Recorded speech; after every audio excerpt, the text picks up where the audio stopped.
Can you tell me about a few of the standout conservation initiatives you've experienced in South Africa? Sure. There are so many good people doing really good work in conservation on a national basis and a local basis. I mean, nationally, we've got Working for Water, which is a national government funded program where they fund unemployed or underemployed people from local communities to go out and remove alien trees and vegetation, which soak up a lot of groundwater from the soil. And that's certainly one of the biggest threats to South Africa's environment, and I think social stability going forward. Fresh water is critical in this country. It's essentially a semi-arid country, and there's a lot of alien vegetation. So that's Working for Water, and that's nationwide, and they've done a lot of good work.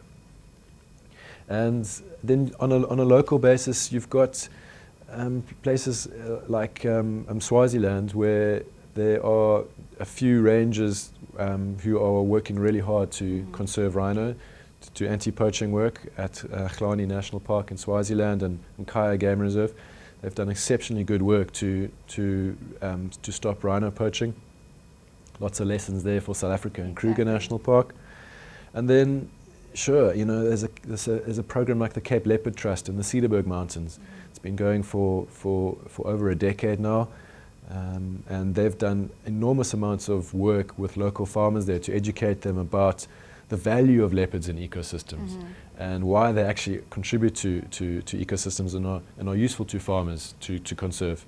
And not only that, but obviously people love to know that there are leopards in those mountains, even if they never see one, right? Yeah. It's cool to know that you can be walking and 3 hours north of Cape Town there could be a leopard walking around. And I think that's, again, what makes our country unique. You know, you can drive from Joburg, biggest city in Africa, well, one of the biggest cities in Africa, and you can be in the Kruger Park in 5 hours' time and be surrounded by a genuine wilderness experience with genuine wild animals. And I'm not sure there are many cities in the world where you can do that these days.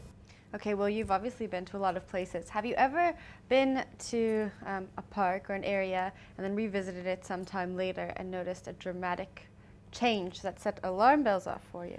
I mean, the parks in the country are pretty well managed on the whole. So in the actual parks and conservation areas, you don't really see that change. What you do see, though, is the transition from out of the park into surrounding areas. And it's clear then that you can see the impact of man and his actions. If you drive out from the north of Kruger into the community areas, it's really chalk and cheese. In Kruger, it's really a lush, healthy ecosystem. Drive into the community areas, and it's a denuded landscape. And that poses serious challenges for the country going forward. So, yes, 90% of the country's landscape's been transformed in some way in the past 100 years. We're only formally protecting about 10% of the country at the moment. Now, is that hard for you to see? Such drastic? Absolutely. I mean, it's pretty depressing. Conservation in Africa, conservation around the world is a story of loss, right? We're losing more species at this time on Earth than ever before in the history of the planet, at a time when there are more species alive on Earth than ever before in the history of the planet. So we're living at a time when the Earth has the most number of species. It's an incredible privilege for us, actually, to be able to see all this biodiversity, but we're also losing species at a rate that's never been seen before. And it's mostly due to man. In fact, I'm pretty confident to say it's all because of man and man and his actions. So, yeah, it is. If day after day I'm speaking to rangers, for instance, who seem to be doing the best they can, but in many instances they're fighting a losing battle, and they don't do it for the money. They do it because they really care and they believe in what they're doing. So there are lots of good people doing really good work, but it can become a bit overwhelming at times when you're exposed to that. And of course, there's kids growing up today, when they drive through the Karoo, they'll think that that's normal, right? They'll think that driving through the Karoo and not seeing any animals is normal. But of course it's not normal. What's normal is 100 years ago, there were treks of millions of springbok across the Karoo, every few years, or even once a year with the rain. So it's called shifting baseline syndrome. That's a catchy phrase there. What is that? Basically, shifting baseline syndrome means that with every generation, they are basing conservation on a baseline, which is actually not necessarily correct. Right. As humans, we've got we live for 70 years, but actually in geological time, that's a blink of an eye. So, we've got to be careful that we don't start accepting what we've got at the moment as normal. We can't just conserve, we actually have to improve. We actually have to go and rehabilitate landscapes which have been transformed, reintroduce wild animals, get those ecosystems working again, because ultimately, at the end of the day, we'll survive, we'll depend on those places for our survival. Well, what can we do to get there?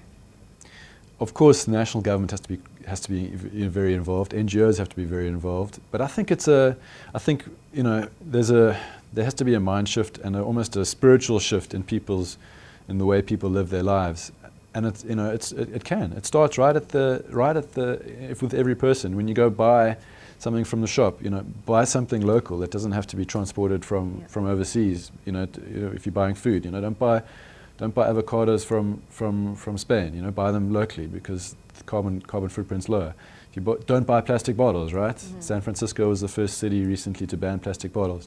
Don't buy plastic bottles because they're notoriously bad for recycling and for everything, the way they're produced. Yeah.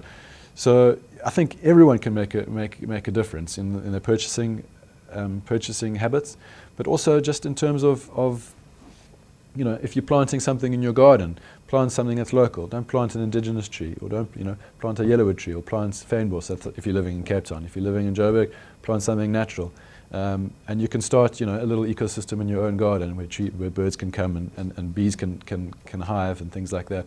So I think there are many ways that people can make a difference on their own. Certainly, drive a car which uses less fuel.